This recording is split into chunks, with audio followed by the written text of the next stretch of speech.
Fala pessoal, tudo bem? Sou José Eduardo Gomes, sou mentor do Propofando. Vamos falar nessa aula sobre fisiologia respiratória, os mecanismos de respiração, inspiração, expiração e controle central, complacência e elastância também.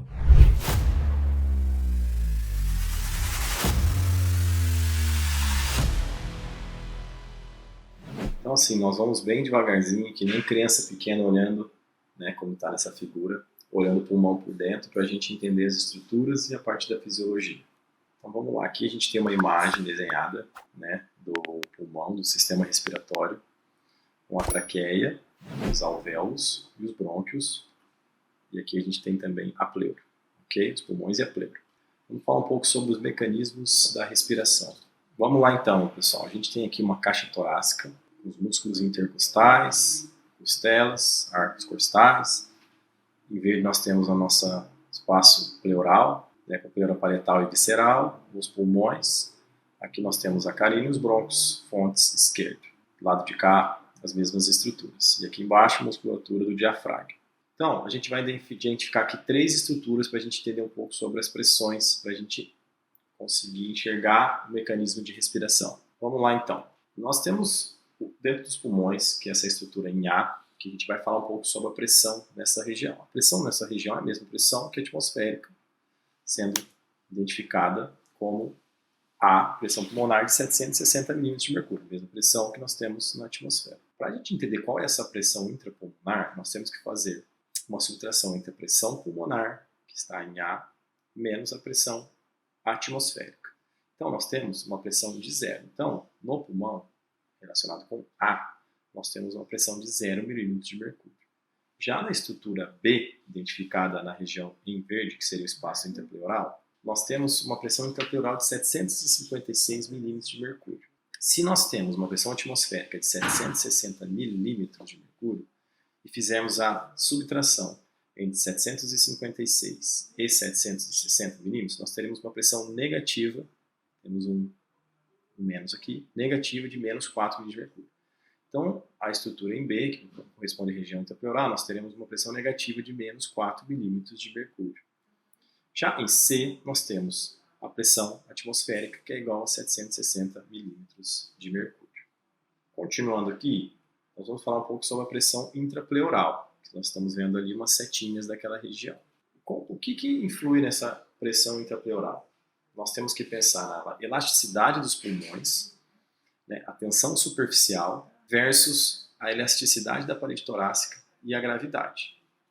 Então, as setas para a direita, nós temos o que faz com que o pulmão se feche, a tensão superficial e a elasticidade dos pulmões, e para a esquerda, as setas em vermelho, a elasticidade da parede torácica e da gravidade.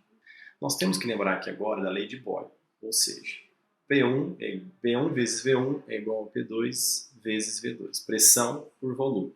Então, a pressão é sempre inversamente proporcional ao volume, ou seja, quanto maior o volume, menor a pressão. Isso faz com que a gente tenha um aumento do volume da cavidade e diminuição da pressão intrapleural. Beleza, pessoal, a gente entendeu as pressões, agora vamos falar sobre os mecanismos da inspiração. Então, a gente tem aqui nosso desenho, né, do pulmão e da caixa torácica, e aqui do lado nós temos um desenho meio diferente, que a gente corresponde a um tronco encefálico, medula e encéfalo, ok? Então, nós temos a musculatura intercostal, né, nossos músculos intercostais, e o diafragma. E nas estruturas centrais nós temos o mesencéfalo, ponte, bulbo e medula. A partir do momento que eu tenho um estímulo do encéfalo com liberação de nervos abrangendo as estruturas de C3, C4 e C5, nós vamos ter um mecanismo com estímulo pós-sináptico com a contração do diafragma pelo nervo frênico. Já os nervos, a partir de T1 a T10, farão ligação pós-sináptica com os nervos intercostais, formarão os nervos intercostais, que vão fazer a contração dos músculos intercostais. Onde passa toda essa regulação? No bulbo, a gente tem o centro respiratório e lá nós temos o nosso grupo ventral respiratório, que vai fazer um feedback positivo para toda essa região e para ocorrer a inspiração. Aqui, pessoal, eu coloquei uma imagem dos esqueletos na relação antero-posterior e lateral, para a gente entender que essa caixa torácica ela se expande bastante e como ele se forma, porque nos desenhos a gente não consegue ver muito bem. Então agora a gente vai explicar os mecanismos de inspiração associados às pressões. Então a gente vê aqui, nós temos uma caixa torácica na sua posição de repouso, e a partir do momento da contração da musculatura do diafragma, dos músculos intercostais, você vai ver uma expansão longitudinal do nosso pulmão.